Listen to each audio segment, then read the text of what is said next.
جب ان سے کہا جاتا ہے کہ آمینو تم ایمان لے آؤ کما آمن الناس جیسے یہ کامل لوگ ایمان لے کے آئے ہیں، یعنی صحابہ اکرام رضوان اللہ علیہم ایمان لے کے آئے ہیں، تو قالو تو کیا کہنے لگے ہیں کہ انؤمن کما آمن السفہاء، کیا ہم ایمان لے آئے ایسا جیسے یہ بیوقوف لوگ لے کے آئے؟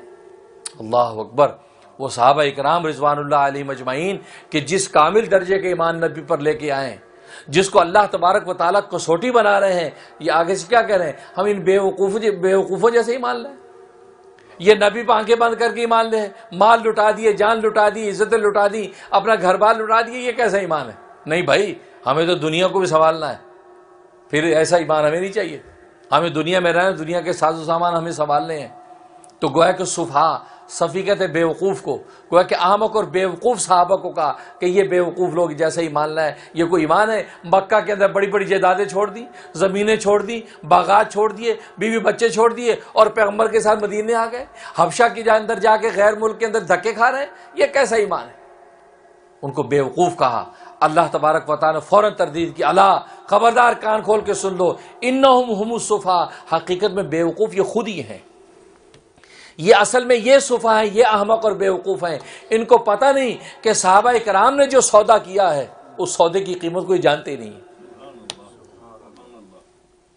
انہوں نے جو سودا کیا، اللہ اکبر سبحان اللہ۔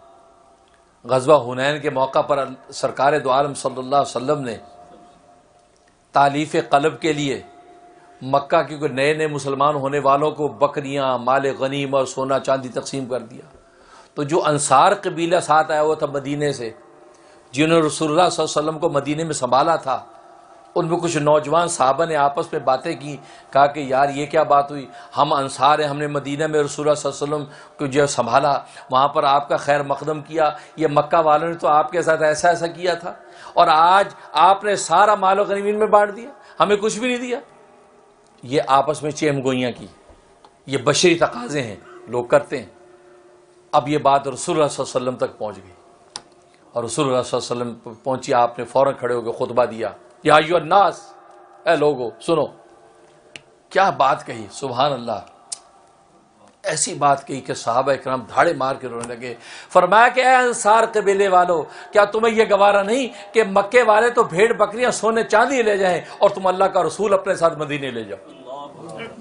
اللہ اکبر، اللہ اکبر، محمد رسول اللہ زندہ باد۔ یہ کوئی سستا سودا؟ تمہیں اللہ کا رسول مل گیا، تم سونے چاندی پہ نظر رکھے ہوئے ہو، تم بھیڑ بکریوں پہ نظر رکھے ہو، یہ نئے نئے مسلمانوں کو میں نے دے دیا ان کی تالیف قلب کے لیے، تمہارے ساتھ تو میں خود جا رہا ہوں، اللہ کا رسول تمہارے ساتھ مدینے جائے گا، میں تو تمہارے ساتھ۔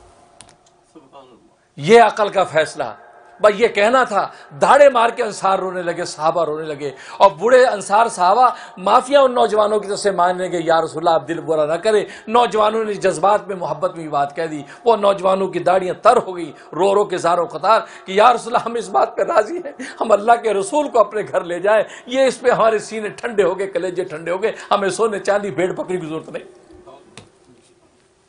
تو منافقین ایسے احمق ہیں کہ بھیڑ بکریاں، سونے چاندی اور زمین کے یہ ٹکڑے، جن ٹکڑوں ہی تمہیں اپنے اندر تمہیں اتار لینا ہے، ان ٹکڑوں کی خاطر تم اللہ کے رسول سے بے وفائی کر رہے ہو۔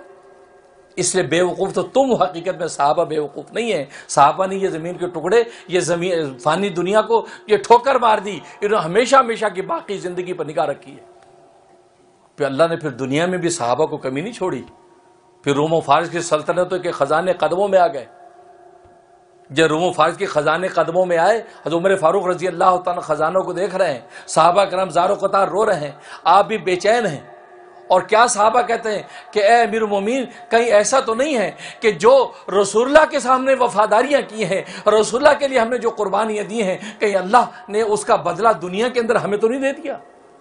اس پر رو رہے ہیں کہ ہمیں دنیا میں بدلہ نہیں چاہیے، ہمیں تو آخرت میں رسول اللہ کا ساتھ چاہیے۔